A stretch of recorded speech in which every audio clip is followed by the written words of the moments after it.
All right, everybody, I'm Logan Alec, I'm a CPA, and in the comments I've seen some folks ask about the GDP drop. So this video is just about GDP, what it is, what the current drop means, and what GDP could look like going forward. So for context, the report came out that the US GDP fell by 32.9% on an annualized basis in the second quarter, meaning April through June of 2020. Now to clarify what this means, it doesn't mean that we produced 32.9% less value in the second quarter compared to the first. What it does mean is that if the economy continued to contract at that rate for 4 consecutive quarters, you get an annual decrease of 32.9%.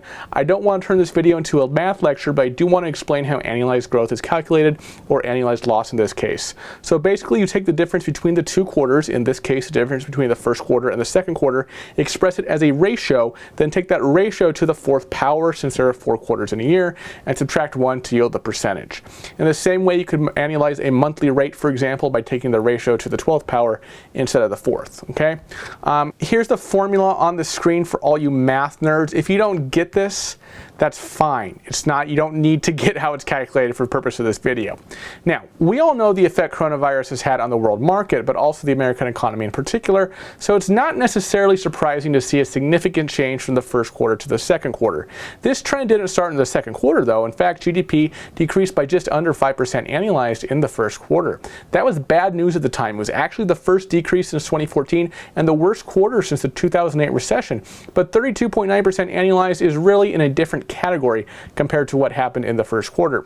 I should probably clarify how GDP is counted and what it stands for. GDP is gross domestic product, and it basically represents the value of everything that's produced in a country over a certain period of time.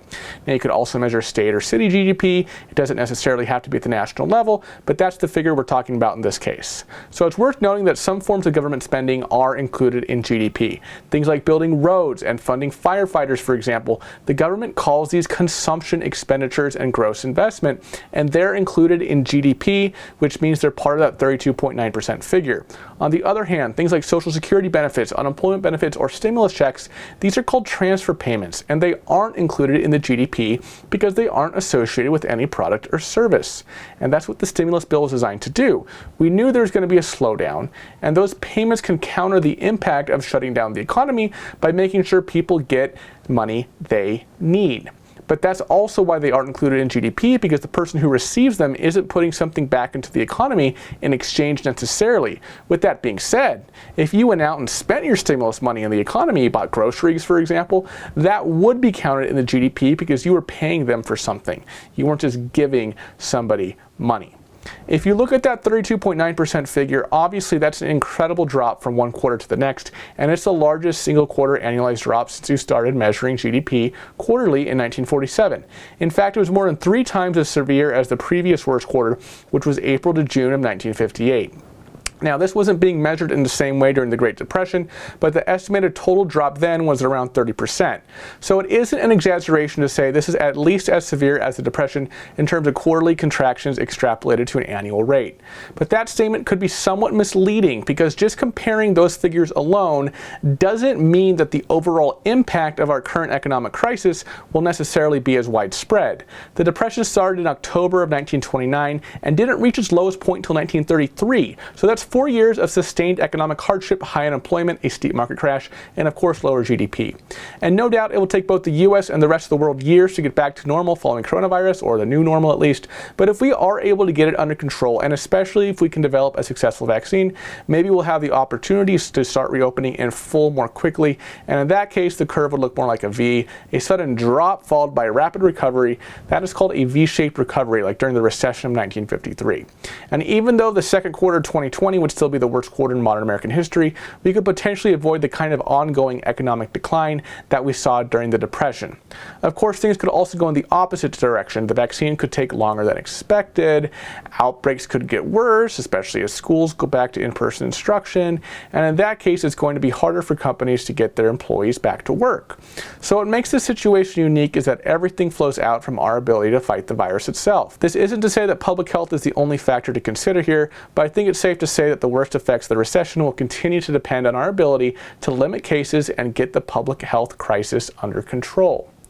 The problem is that with these lockdowns and partial lockdowns continuing, many businesses, and particularly many small and medium-sized businesses, are not going to have the resources to reopen. They're not going to be able to survive. They will shut down permanently, and that will lead to a new set of problems. And in some cases, what we've seen historically is a W-shaped recovery, like in the early 80s, which is when a country begins to recover from a recession, but then hits some obstacle and loses that progress. In this current crisis, the obvious obstacle would be another round of severe lockdowns, which would cause the economy to stagnate again and cause recovery to take even longer. There are a lot of factors at play here, so it's hard to predict what the pandemic will look like in 6 months, but these are some of the most plausible outcomes based on everything we know right now. One thing I want to point out about this recession is that it's targeting certain industries. So even though most fields are in trouble right now to some degree, some are actually doing great. Now that's true of the economy in general. Nothing affects every industry in the same way, but you can really see the difference, for example, in video games and delivery services that do better with more people at home compared to, say, movie theaters and restaurants. That's where the money's coming from. And so part of the next few months will be reorienting our economy, at least until we get the pandemic under control, around a new set of customer preferences. And over time, you'll see where that settles. Some changes may be permanent. Some industries might be back to normal in a year or two. Another major topic that you can't avoid mentioning when you talk about the recession is the election. Now, I don't want to make this a political video. I don't want to make it about Biden or Trump, but the market is always based on how people feel about the future. And no matter what your views are, each of the major candidates could have both positive and negative effects on stocks, jobs, and GDP. A lot of people expected the market to crash when Trump won in 2016, but it actually went up the next day after dropping on election day as more and more results were coming out. And from there, the S&P 500 went up almost 50% from the beginning of 2017 to the end of 2019. On the other hand, wages haven't grown as much during Trump's administration, and obviously a lot of those market gains were wiped out by the pandemic, only to now be recovered. So these are complicated issues, but stocks did do pretty well under Trump until this year, when they dropped, and then they're up again, and they up even more, and then they dropped, and now they're up again a little bit. And GDP did rise by an average of 2.5% from 2017 to 2019. The economy has always been one of Trump's strongest issues in terms of public opinion.